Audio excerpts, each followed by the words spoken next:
The title of this talk is Regional Climate Projections and High-Resolution Economic Modeling. So let's see. There we go.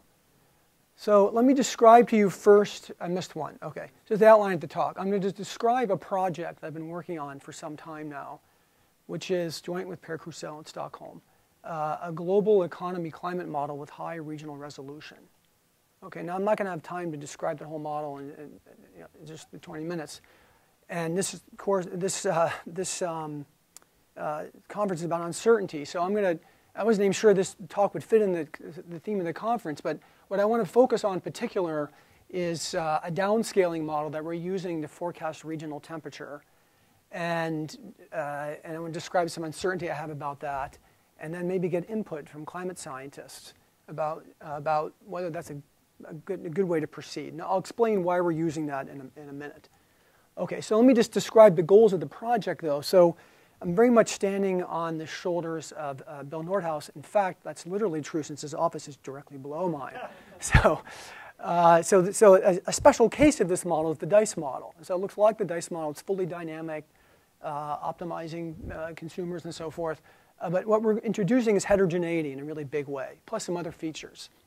So we have a microeconomic foundation like DICE does, so we can evaluate welfare. But we're going to introduce a very large number of regions and, in principle, substantial region-specific details. So in a way, it's an attempt to get the economic models to catch up heroically to what the climate scientists are doing in developing regional climate models. All right? We're going to allow for economic interactions between regions, for example, capital flows and insurance. And we're going to introduce, this is something somewhat new to the, I think all three of these are somewhat new to the literature spawned by DICE. In particular, we're also going to have uncertainty or shocks to weather and climate built into the model. And the goal of this work is to look at heterogeneity. So a lot of the discussion about climate change revolves around who gains and who loses in different parts of the world. So we'd like to use the model to measure heterogeneous effects of climate change and climate policy in an explicit quantitative model. All right, so there's also RICE, if you're familiar with RICE, the Regional Integrated Climate Economy Model that extends DICE, but maybe has 7 or 8 very, very large regions. We're going to go to a very large number of much smaller regions. And then we can also use the model to study things like heterogeneous policy. So if Europe imposes a carbon tax but no one else does, what happens? Who gains, who loses? We'll have an explicit quantitative economic model. And for those of you who have been patiently listening to me discuss this over the past couple of years and slowly make progress, so at this point we've actually computed a prototype version of this model. And the computational problem goes sort of well beyond, it turns out, what it was harder than we thought it would be. And it goes well beyond what's been done in macro so far. It's only about 12,000 lines of code. Bill's going to tell me that there are 12 errors in there, but I assure you they're tiny errors that don't matter very much. No, I'm actually, well, not in my code. Yeah. No, anyway, so then policy analysis is up next. We haven't done that yet. OK, so this is a quick overview of the model. I tried to put it all in one slide because I'm not going to discuss this whole model, and it's not going to make sense. You're not an economist anyway, but I'll just go through this. So like DICE, it has a neoclassical production function using 3 inputs, capital, labor, and fossil fuel. Rather than have a representative agent that represents the entire world or a whole continent, we have many small regions. There'll be about actually 20,000 of them in our analysis. And each region has a representative agent who picks consumption, investment, and so forth, and decides to maybe borrow and lend internationally. Labor can't move, but capital can flow. So that's a spatial adaptation mechanism that I think is potentially important and allows what's called leakage in response to, say, differential carbon taxes in different parts of the world. We have to solve for a world equilibrium here, and there's a world market in risk-free bonds, and the world interest rate adjusts to clear the markets, and that's where a lot of the hard work goes in solving this model. We allow for stochastic fluctuations in temperature and climate. As I mentioned, they're going to be correlated in space and time. So very, very simple climate system and carbon cycle, even simpler than DICE. But basically, it's the usual story. Global carbon emissions raise the global temperature. And then that global temperature feeds back into regional temperature, which then is plugged into some kind of damage function. Okay? And there's heterogeneity in how regional temperature varies with global warming. And it's really this part that I'm going to be focused on in the talk. This is the part where I feel on the least certain ground about what I'm doing. Okay, so the calibration of the model, so unit of analysis, there are about 20,000 one-by-one cells, as in Nordhaus's GCON database. So now I hit Command-Tab. Uh-oh. Keep going. Keep going to where? Command-Tab, QuickTime. No. I have to do this all, I see. No, you get it. Yeah, I thought apples were easy to use. Okay, There you go. just kidding. That's it. So this is, Bill, I don't know if this is on your website anymore, but I stole it a long time ago. Oh, okay. I wasn't sure whether you wanted people to see it anymore. Maybe there's a more recent version. In any case, thanks for animating it. This is not, I figured, I know climate scientists are great at showing lots of cool color pictures, and eventually I'll have a lot of those. But for right now, this is all I have. This is actually Bill's construction. These are the 20,000 little cells around the world over land, and blue colors are places where there's not much economic activity, and warmer colors are where there's a lot. And so for me, a primitive unit here is a little region. And these regions are all interacting through the climate system, through energy markets, through financial markets in a limited way. Okay? And I want to study, eventually what I'll do is I'll animate this thing. We could do it now, because I haven't figured out the technology for doing all the colors. Eventually I could sort of animate a dynamic evolution of the world economy, and you could see temperature and GDP changing and, through space and time. Okay. So now I get out of this and go back to my, okay, back up. Okay, so now there's lots of things we have to calibrate. We've discussed them all. Nice summary of all the places where there's uncertainty. There are production technology parameters, preference parameters governing discounting and utility and so forth, damage functions, in my case potentially calibrated regionally, like maybe coastlines at different damage functions at interior places, the carbon cycle model, the forcing model for global temperature. And then finally, what's, I think, a new element here in this kind of type of modeling is this downscaling model that I'll be using. It's not new to the literature, but it's new to being used in economic models. It's not new to the climate science literature. And so there's uncertainty about all of these. To be honest, I think we're doing almost a better job here of worrying about these things. I know just the Federal Reserve Board, when it runs its big macro models, worry as much as we are about uncertainty. I'm not about uncertainty of the model and parameters. I'm not so sure. I think it's a worthy effort, though. Anyway, I'm going to focus mainly on this downscaling model. And let me explain why I'm using it now. Okay? So I don't have anything to say about the other uncertainties. So I like this quote from Richard Feynman. He says, "Imagine how much harder physics would be if electrons had feelings." Okay? That's why economics is way harder than climate science. Okay? In the case where I'm trying to get a rise out of you, but in any case, I'm not sure I really believe that, but there is a new element here, which is that if we think that agents are sort of forward-looking and rational, I'm going to go to the extreme where they're perfectly forward-looking rational guys, then they're solving stochastic dynamic programming problems. So what do they need to do? They need to forecast some kind of probability distribution over future regional temperatures, because that's what affects damages in their region. Okay?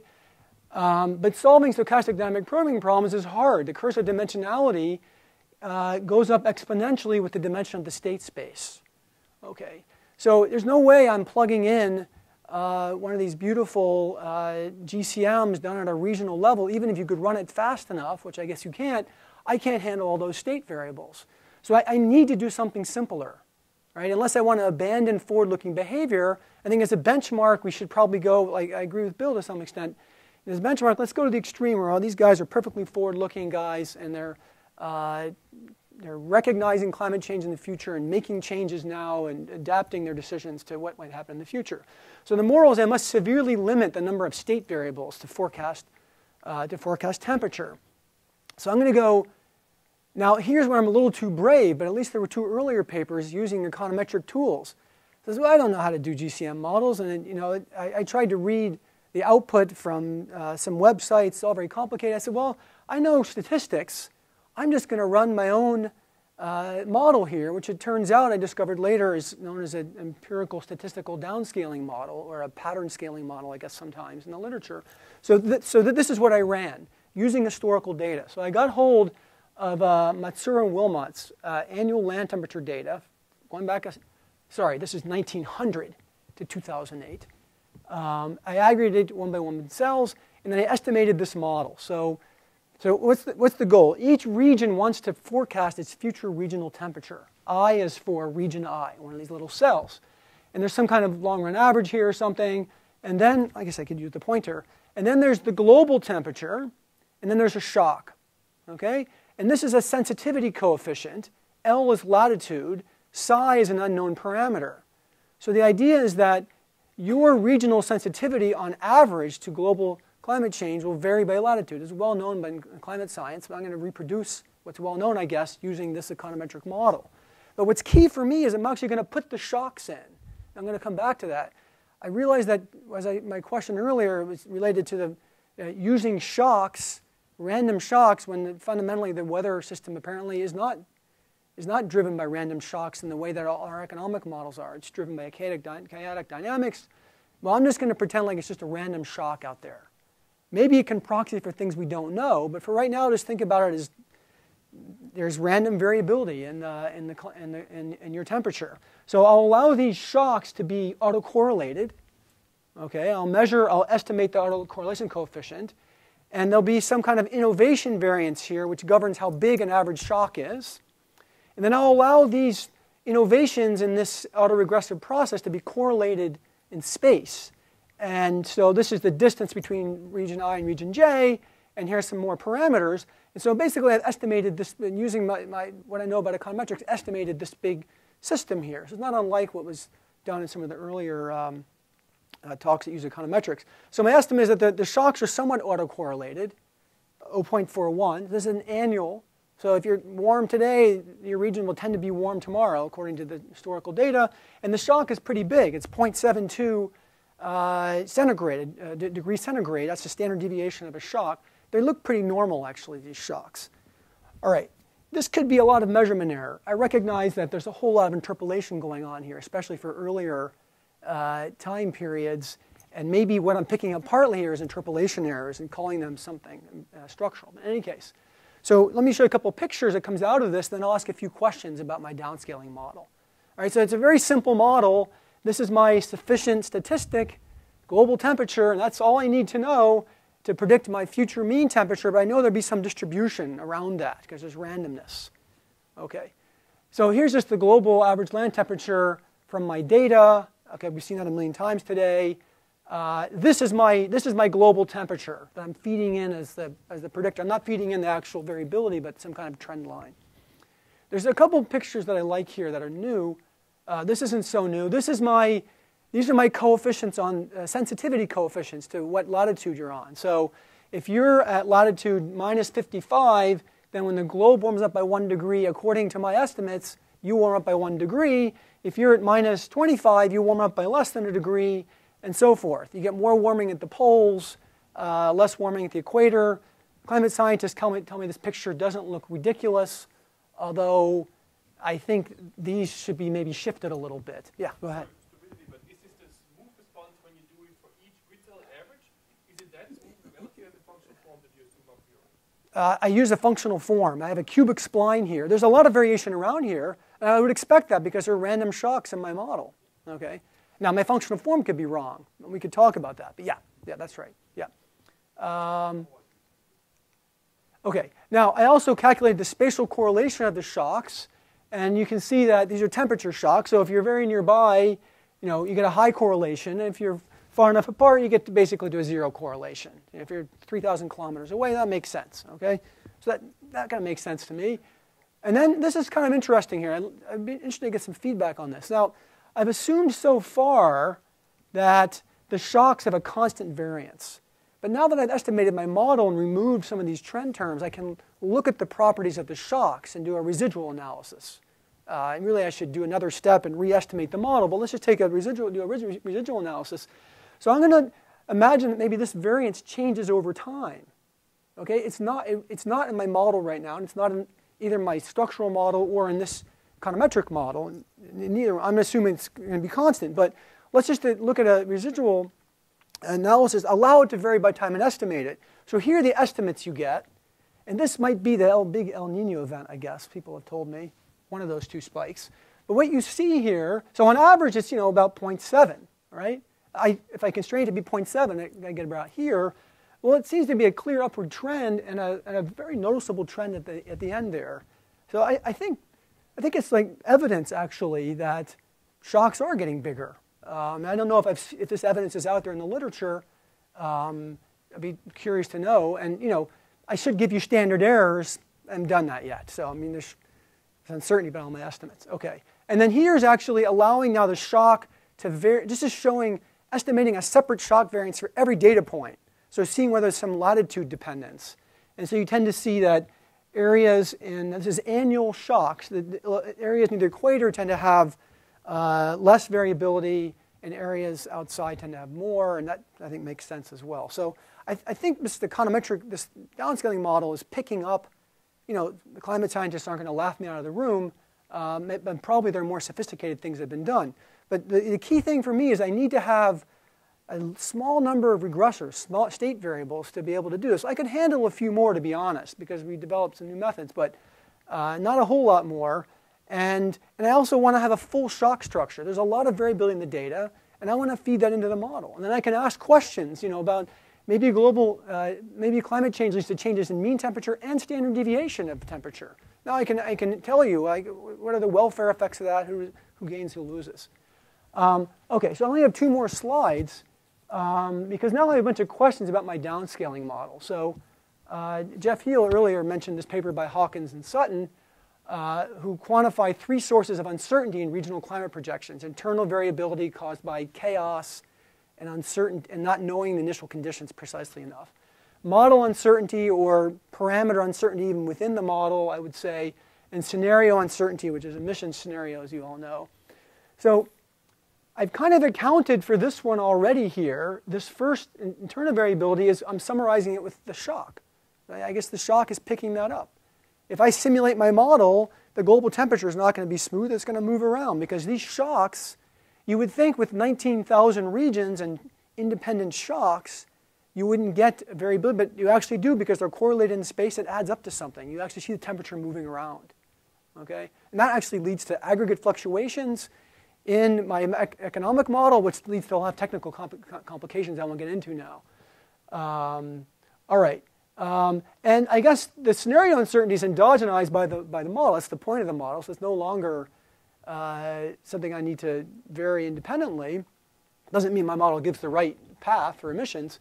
But what about the downscaling model itself? So first of all, even if you accept the functional form, I don't know precisely the coefficients. That curve I drew, has a standard error around it. How should I capture that? Should I recognize that those parameters are random variables and stick them in, stick that randomness in the model so now the agents are optimizing over future distributions of coefficients in that model? And then if I do that, do I then have to make them start learning about the coefficients? Because presumably they learn over time. And that's adding state variables and complexity, because now it makes the forward-looking behavior even more complicated. So these are just questions I have in my mind. Like I worry that, what do I worry about? This is what I worry about in this part of the model.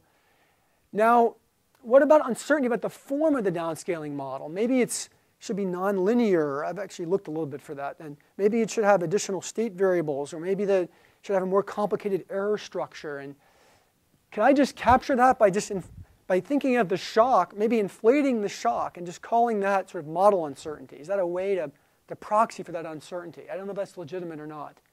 That'd be one way of doing it, I guess.